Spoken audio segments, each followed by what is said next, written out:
Shot two people in his getaway. He was hit by a car. The one police officer who arrived, because as a previous congressman said, the Minneapolis Police Department is down by 40% because of Tim Walz's leadership. A single police officer arrived. Minutes later, not seconds, saw the guy laying on the ground, thought it was one of the victims. Indeed, it was the actual murderer himself, who immediately rolled over and shot and killed this police officer named Paul Mitchell, who was engaged to be married. There are so many reasons to put all of that at the feet of Tim Walz, the governor, and how he has treated law enforcement in his state. And same with Kamala Harris. My Senator Marsha Blackburn is with us right now. Senator, how are you? I am well, thank you. I'm glad you're here. What do you think we need to know about Tim Walz? I think one of the things that we need to know is he should look in the camera and clarify what his military service record is. I also think we need to know that Tim Walz is a leftist when it comes to the economy. You know, the thing is, if you think things are bad now, they would be even worse with Harris Walz. And look at what he's done in Minnesota, where he had the opportunity to set policy. Now, bear in mind, he was a regular, dependable vote for Nancy Pelosi when he was in the House. But he, as governor, has raised taxes.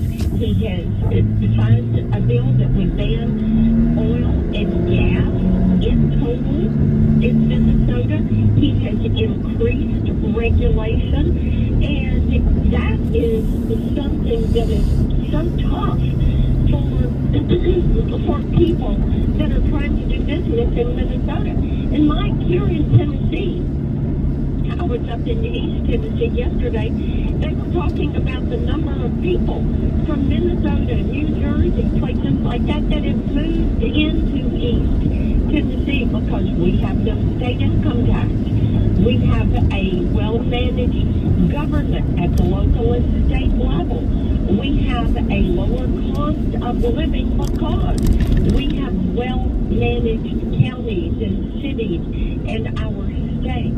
And when you look at Tim Walz, you see somebody who made a conscious decision to make life tougher by increasing taxes, increasing regulation, telling illegal aliens, come here, we'll give you health care, we'll give you college tuition, we'll give you a driver's license. And we all know what it means when somebody gets a driver's license and then they move to another state and they go in and they want to change that driver's license and then they can register to vote. Top tax rate in Minnesota is 9.85%.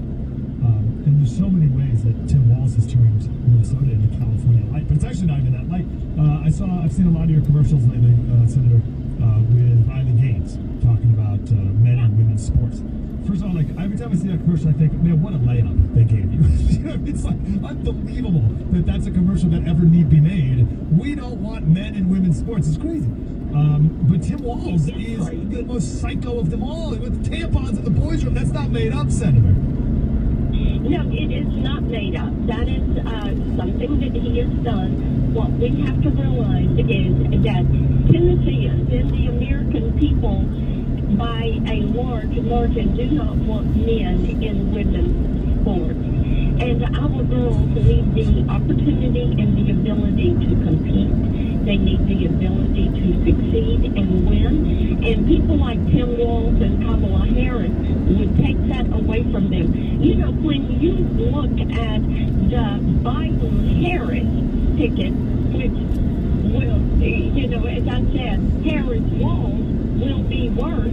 But look at what Harris has done with her there as that first female VP, history making. She had the opportunity to do great things for women, but they can't even define what a woman is. They can't tell you what a woman is, or they don't want to tell you. They use the word woman.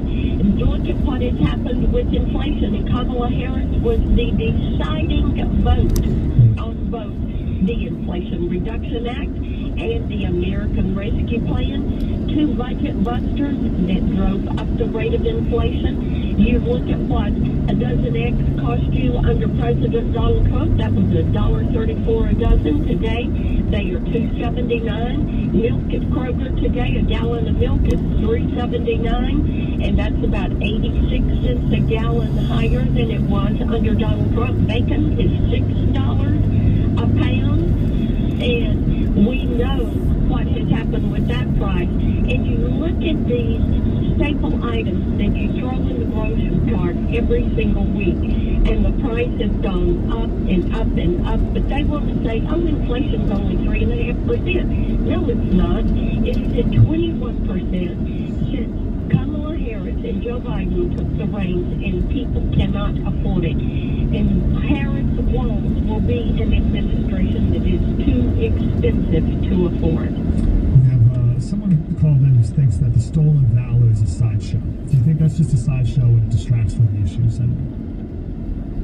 I think that it is a part of the issues. I was in East Tennessee yesterday and talked to someone who is a retired general. And, you know, Mike, I talk to so many of our veterans and talk with them regularly. And I'm so grateful for their service. And I hope that my service that I render as their senator honors the service that they have made and the sacrifice that they and their families have made. And people want him to clarify that record. To have said he retired as a command sergeant major and then to find out, no, he didn't, and that he retired early. He needs to clarify all of this. He should look in the camera and say, this is my record. That's right. That's right. Senator Marsha Blackburn, where can people learn more about you, Senator? MarshaBlackburn.com and stay in touch. Wonderful. Thanks, Marsha. Wonderful to talk to you.